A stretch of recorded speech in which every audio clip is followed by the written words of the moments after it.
नमस्कार। मेरे चैनल में आप सभी का बेहद स्वागत है।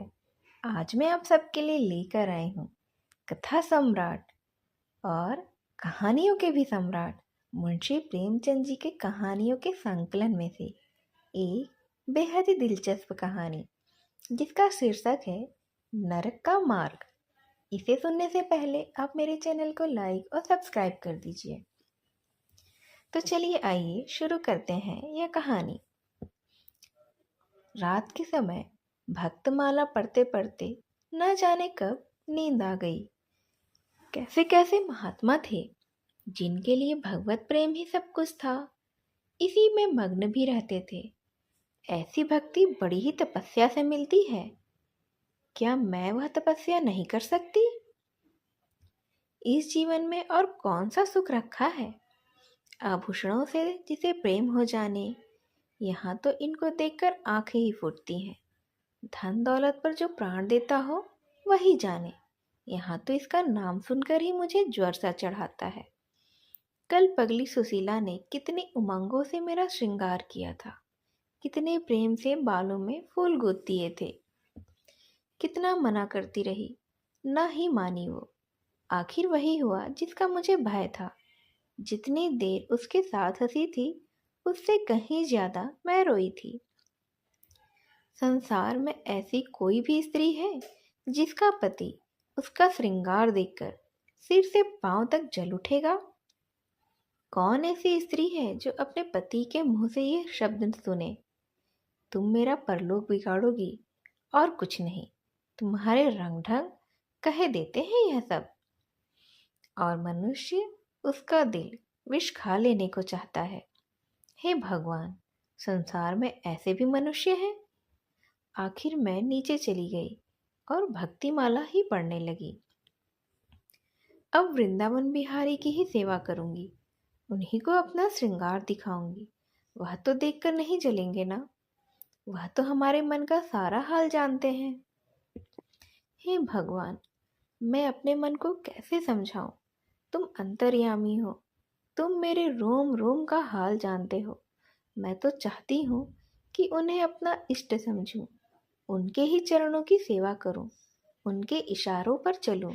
उन्हें मेरी किसी भी बात से, किसी भी व्यवहार से नाम मात्र का भी दुख ना हो।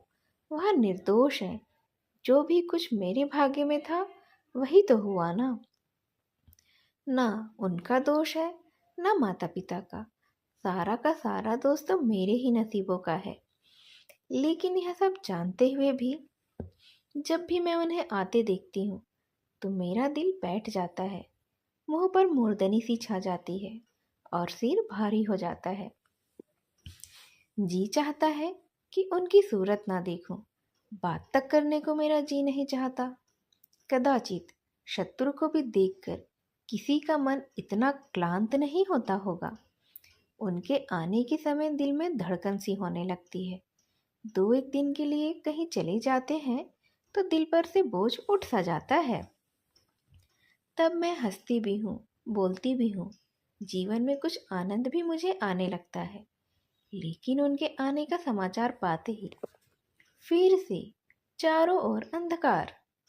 चित्त की तो ऐसी दशा हो जाती है कि मैं कह नहीं सकती। आखिर ऐसी दशा क्यों होती है?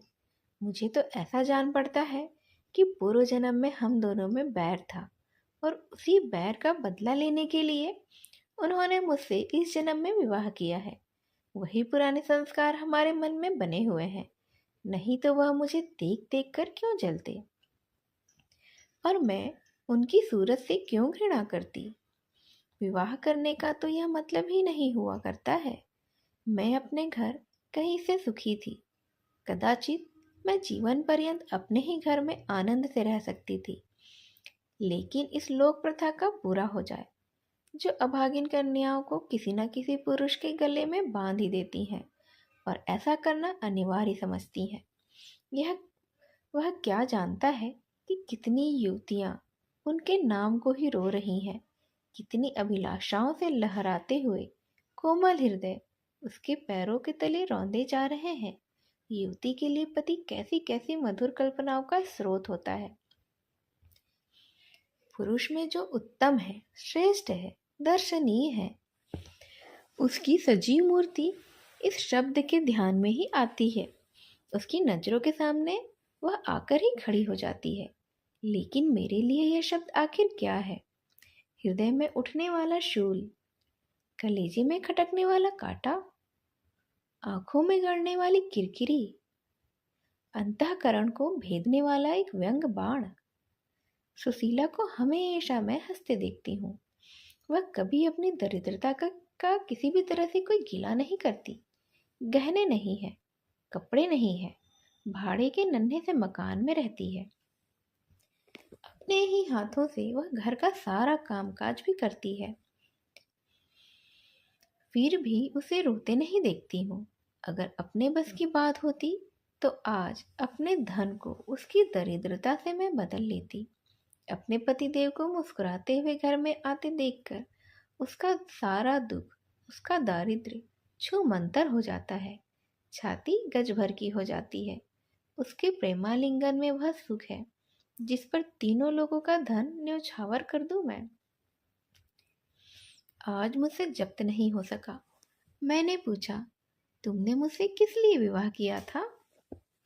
यह प्रश्न महीनों से मेरे मन में उठता था, पर मन को मैं रोकती रहती थी और कभी यह प्रश्न नहीं किया था। आज प्याला छलक ही पड़ा। यह प्रश्न सुनकर वह कुछ बौखला सा गया था। बंगले भी झांकने लगे थे। खीसे निकाल कर बोले, घर संभालने के लिए, गृहस्थी का भार उठाने के लिए, और नहीं क्या भोग विलास के लिए तुमने शादी की है? घरनी के बिना यह आपको भूत का डेरा सा मालूम होता था। नौकर चाकर घर की संपत्ति उड़ाए देते थे। जो चीज जहां पड़ी रहती थी कोई उसको देखने भी वाला नहीं था।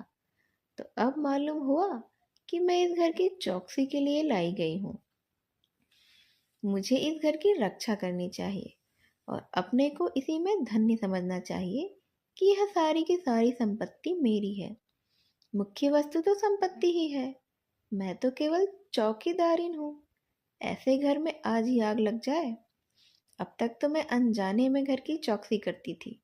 जितना वह चाहते हैं उतना ना सही, पर अपनी बुद्धि के अनुसार तो मैं अवश्य ही करती थी। आज से किसी भी चीज को भूल कर भी छूने की कसम खाती हूँ। यह मैं जानती हूँ। कोई पुरुष घर की चौकसी के लिए विवाह नहीं करता। और इन महाशय ने चिढ़कर यह बात मुझसे कही। लेकिन सुशीला ठीक कहती है। इन्हें स्त्री के बिना घर सूना लगता होगा, उसी तरह से जैसे पिंजड़े में चिड़िया को न देखकर पिंजरा सूना सूना सा लगता है। यह तो हम स्त्रियों का भाग्य ही है। मालूम नहीं इन्हें मुझ पर इतना संदेह क्यों होता है। जब से नसीब इस घर में लाया है, इन्हें बराबर संदेह मूलक कटाक्ष करते मैं देखती हूँ। क्या कारण है भला? जरा सा बाल गुथवा कर बैठी और यह होठ चबाने लगी। कहीं जाती भी नहीं, कहीं आती भी नहीं, किसी से भी बोलती ही नहीं हूँ। फिर भी इतना संदेह। यह अपमान तो असह्य है। क्या मुझे अपनी आबरू प्यारी नहीं है? वह मुझे इतनी सी छोरी आखिर क्यों समझते हैं? इन्हें मुझ पर संदेह करते लज्जा भी नहीं आती है। काना आदमी किसी को हंसते देखता है तो समझता है कि वह मुझ पर ही हंस रहे हैं। शायद इन्हें भी यही वहम हो जाता है कि मैं भी इन्हें ही चिढ़ाती हूँ। अपने अधिकार के बाहर या उससे भी बाहर कोई काम कर बैठने से कदाचित हमारे चित्त की यही वृत्ति हो जाती है। भिक्षुक राजा की गद्दी पर बैठकर चैन की नींद नहीं सो सकता है। उसे अपने चारों तरफ शत्रु ही दिखाई देंगे। मैं समझती हूँ सभी शादी करने वाले बुढ़ों का भी यही हाल है। आज सुशीला के कहने से मैं ठाकुर जी की झांकी देखने जा रही थी। अब यह साधारण बुद्धि का आदमी भी समझ सकता है कि फूहड़ बहू बनकर बाहर निकलना अपनी हंसी ही उड़ाना है। लेकिन आप उसी वक्त ना जाने किधर से टपक पड़े और फिर मेरी और तिरस्कारपूर्ण नेत्रों से देखकर बोले, कहाँ की तैयारी है तुम्हारी? मैंने भी कह दिया, जरा ठाकुर जी की झांकी देखने जाती हूँ। इतना सुनते ही उनकी त्योरियां चढ़ गईं और त्योरियां चढ़ाकर वह बोले, तुम्हारे जाने की कोई जरूरत नहीं है। जो अपने पति की सेवा ही नहीं कर सकती उसे देवताओं के दर्शन से पुण्य के बदले पाप ही मिलेगा। मुझसे उड़ने चली हो? मैं औरतों की नस नस पहचानता हूँ। ऐसा क्रोध आया कि बस अब मैं क्या कहूँ। उसी दम कपड़े बदल डाले और प्रण कर लिया कि अब कभी दर्शन करने जाऊंगी ही नहीं। इस अविश्वास का भी कुछ ठिकाना है भला? ना जाने क्या सोचकर मैं रुक गई। उनकी बात का जवाब तो यही था कि उसी क्षण घर से चलकर खड़ी हुई होती, पर देखती ही मेरा क्या कर लेते वो। इन्हें मेरा उदास और विमन रहने पर आश्चर्य होता है। मुझे मन में कृतज्ञ भी समझते हैं। इनकी समझ में इन्होंने मुझसे विवाह करके शायद मुझ पर बहुत ही बड़ा एहसान किया है। इतनी बड़ी जायदाद और इतनी विशाल संपत्ति के सामने होकर तो मुझे फूले नहीं समाना चाहिए था। आठों पहर बस इनका यशगान करते रहना चाहिए था। मैं यह सब कुछ ना करके उल्टे अपना मुंह लटकाए घूमती रहती हूँ। कभी कभी बेचारे पर मुझे दया तो आती है। यह नहीं समझते कि नारी जीवन में कोई ऐसी वस्तु भी है जिसे देखकर उसकी आंखों में स्वर्ग भी नरक तुल्य हो जाता है। 3 दिन से बीमार है। डॉक्टर कहते हैं बचने की कोई आशा भी नहीं है। निमोनिया हो गया है। पर मुझे ना जाने क्यों इनका गम ही नहीं है। मैं इतनी वज्र हृदय कभी नहीं थी। ना जाने वह मेरी कोमलता आखिर कहाँ चली गई। किसी बीमार की सूरत देखकर मेरा हृदय करुणा से चंचल हो जाता था। मैं किसी का रोना भी नहीं सुन सकती थी। वही मैं हूँ कि आज 3 दिन से उन्हें बगल के कमरे में पड़े कराहते हुए सुनती हूँ और एक बार भी मैं उन्हें देखने के लिए नहीं गई हूँ। आंखों में आंसू का जिक्र भी नहीं है। मुझे तो ऐसा मालूम होता है कि इनसे मेरा कोई नाता ही नहीं। मुझे चाहे कोई पिशाचनी कहे, चाहे उल्टा, पर मुझे तो यह कहने में लेश मात्र भी संकोच नहीं है कि इनकी बीमारी से मुझे एक प्रकार का ईर्ष्यामय आनंद आ रहा है। इन्होंने मुझे यहाँ कारावास दे रखा था। मैं इसे विवाह का पवित्र नाम नहीं देना चाहती। यह तो कारावास ही है। मैं इतनी उदार नहीं हूँ कि जिसने मुझे कैद में डाल रखा हो उसकी पूजा करूँ।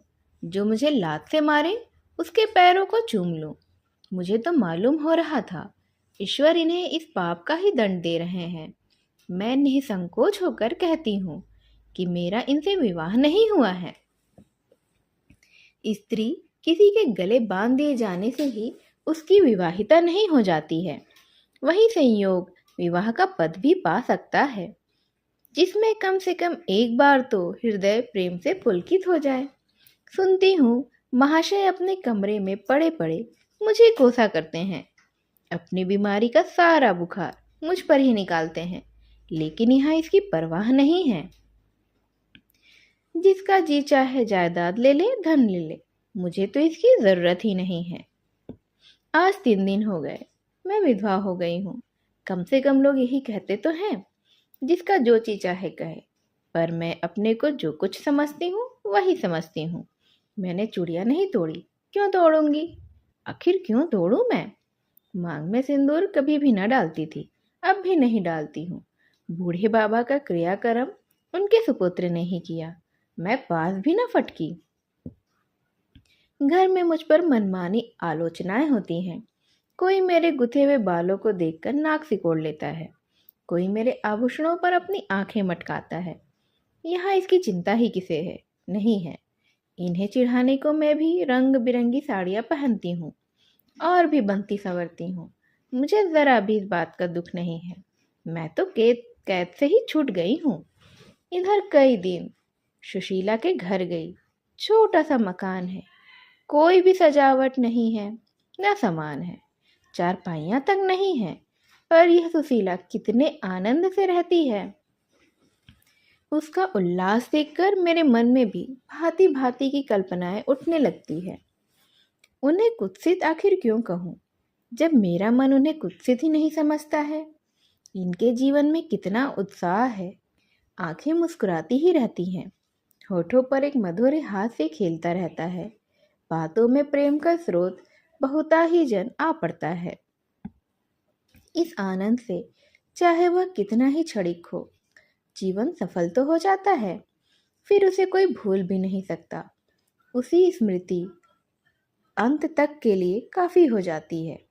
इस मिज़राब की चोट हृदय के तारों को अंत काल तक मधुर स्वरों में कंपित रख सकती है।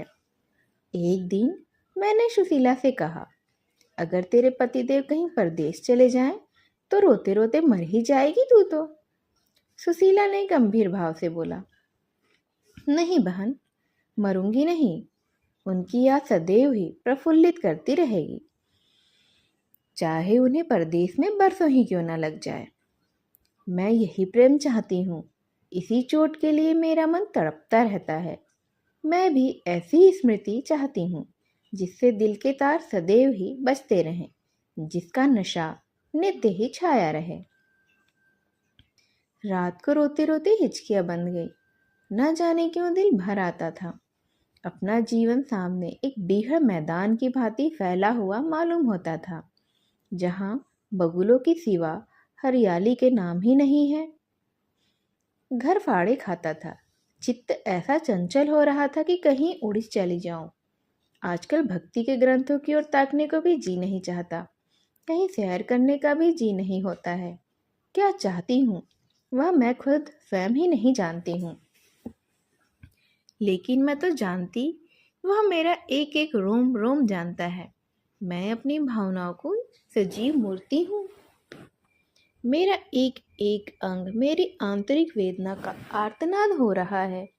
मेरे चित्त की चंचलता उस अंतिम दशा को पहुंच गई है, जब मनुष्य को निंदा की न लज्जा रहती है और ना ही भय रहता है। जिन लोभी स्वार्थी माता पिता ने मुझे कुएं में ढकेला, जिस पाषाण हृदय प्राणी ने मेरी मांग में सिंदूर डालने का स्वांग कर लिया, उनके प्रति मेरे मन में बार बार दुष्कामनाएं उठती। मैं उन्हें लज्जित करना चाहती हूँ। मैं अपने मुंह में कालिख लगाकर उनके मुंह में भी कालिख लगाना चाहती हूँ। मैं अपने प्राण देकर उनके प्राण दंड दिलाना चाहती हूँ। मेरा नारीत्व लुप्त हो गया है। मेरे हृदय में प्रचंड ज्वाला उठ रही है। घर के सारे आदमी सो रहे थे। मैं चुपके से नीचे उतरी, द्वार खोला और घर से निकली, जैसे कोई प्राणी गर्मी से व्याकुल होकर घर से निकल पड़े और किसी खुली हुई जगह की ओर दौड़े। उस मकान में तो मेरा दम घुटा जा रहा था। सड़क पर सन्नाटा था। दुकानें भी बंद हो चुकी थी। सहसा एक बुढ़िया मुझे आती हुई दिखाई दी। मैं डरी, कहीं यह चुड़ैल तो नहीं है।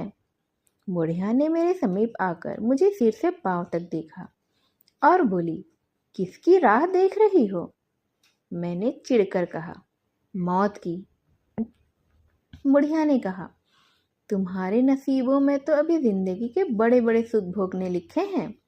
अंधेरी रात गुजर गई। आसमान पर सुबह की रोशनी नजर आ रही है। मैंने हंसकर कहा, अंधेरे में भी तुम्हारी आंखें इतनी तेज हैं कि नसीबों की लिखावट पढ़ लेती हैं। बुढ़िया ने कहा, आंखों से नहीं पढ़ती बेटी, अक्ल से पढ़ती हूँ। धूप में चूड़े नहीं सफेद किए मैंने। तुम्हारे दिन गए और अच्छे दिन आ रहे हैं। हंसो मत बेटी, यही काम करती इतनी उम्र गुजर गई है। इसी बुढ़िया की बदौलत जो नदी में कूदने जा रही थी, वे आज फूलों की सेज पर सो रही हैं। जो जहर का प्याला पीने को तैयार थी, वे आज दूध की कुल्लियाँ कर रही हैं। इसीलिए इतनी रात गए तो निकलती हूँ कि अपने हाथों किसी अभागिन का उद्धार हो सके तो वह मैं कर दूं। किसी से कुछ नहीं मांगती। भगवान का दिया सब कुछ है घर में। केवल यही इच्छा है, उन्हें धन। जिन्हें संतान की इच्छा है, उन्हें संतान। बस और क्या कहूँ। वह मंत्र बता देती हूँ, जिसकी जो इच्छा हो वह पूरी हो जाए। मैंने कहा, मुझे न धन चाहिए न संतान। मेरी मनोकामना तुम्हारे बस की बात ही नहीं है। बुढ़िया हंसी। उसने कहा, बेटी, जो तुम चाहती हो वह मैं जानती हूँ। तुम वह चीज चाहती हो जो संसार में होते हुए स्वर्ग की है। जो देवताओं के वरदान से भी ज्यादा आनंदप्रद है, जो आकाश कुसुम है, गुलर का फूल है और अमावस का चांद है। लेकिन मेरे मंत्र में वह शक्ति है जो भाग्य को भी संवार सकती है। तुम प्रेम की प्यासी हो, मैं तुम्हें उस नाव पर बैठा सकती हूँ जो प्रेम के सागर में प्रेम की तरंगों पर क्रीड़ा करती हुई तुम्हारे अब उसके पार उतार देगी। मैंने उत्कंठित होकर पूछा, माता, तुम्हारा घर कहाँ है? बुढ़िया ने कहा, बहुत ही नज़दीक है बेटी। तुम चलो तो मैं अपनी आंखों पर बैठाकर तुम्हें ले चलूंगी। मुझे तो ऐसा मालूम हुआ कि यह कोई आकाश की देवी है जो मेरे ही उद्धार के लिए आई है, और मैं उसके पीछे पीछे चल पड़ी।